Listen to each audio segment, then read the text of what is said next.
l'activité continue et surtout on sait qu'en fin de saison, comme Noël, ça reste le 25 décembre, ça n'a pas été repoussé cette année.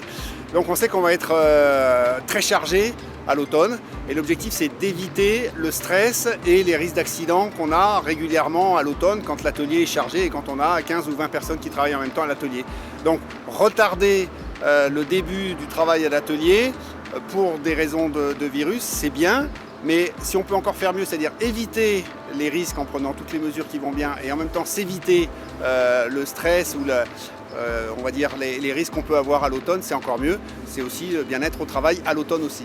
Donc là, la configuration est un peu particulière parce que ce n'est pas forcément adapté pour ce genre d'atelier au départ.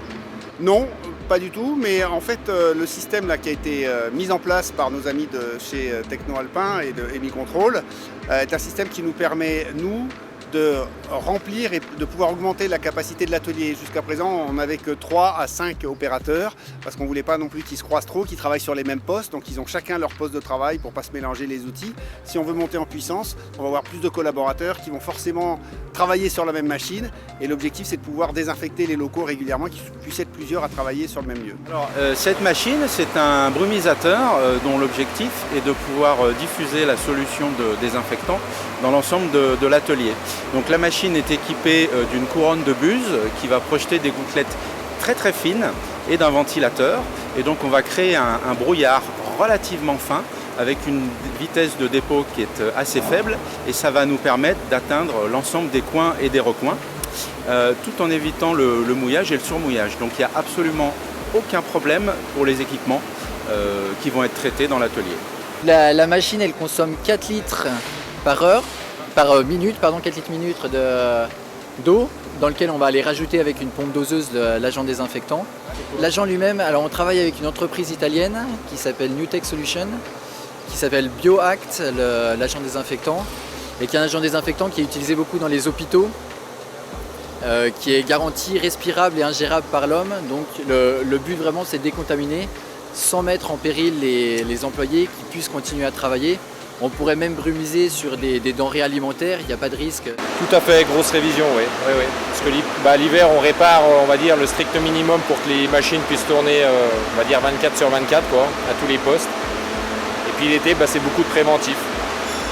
Voilà, donc une révision beaucoup plus approfondie. Chez Casbora, donc on a adapté tous nos postes de travail, notre activité, en fonction des différentes responsabilités. Donc pour l'atelier, ils ont adapté les équipes, les postes de travail, à savoir afin de les sécuriser et travailler dans des bonnes conditions tout en respectant les gestes barrières préconisés.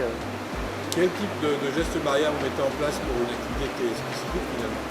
C'est d'avoir des postes de travail individuels avec leurs propres outils, respecter les distances entre personnels. C'est la période où on prend des commandes actuellement, donc évidemment le rythme s'est ralenti, néanmoins les gens dans les bureaux travaillent quand même, font des projets, ont des perspectives, il y a du matériel qui devait être renouvelé, qui sera renouvelé, donc on travaille commercialement, on travaille normalement. Plutôt serein alors? Serein non, parce qu'on va avoir forcément une grosse baisse de volume, mais on fera face et puis on s'adapte, on prend les mesures qu'il faut pour pouvoir faire face à cette baisse de volume. Côté tourisme, Didier, on peut craindre peut-être moins d'étrangers dans les mois à venir?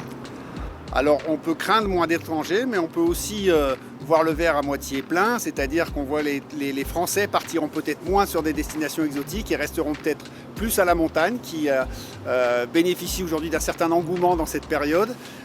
Donc on peut espérer aussi qu'un certain nombre de nos concitoyens retrouveront le chemin de la montagne été comme hiver.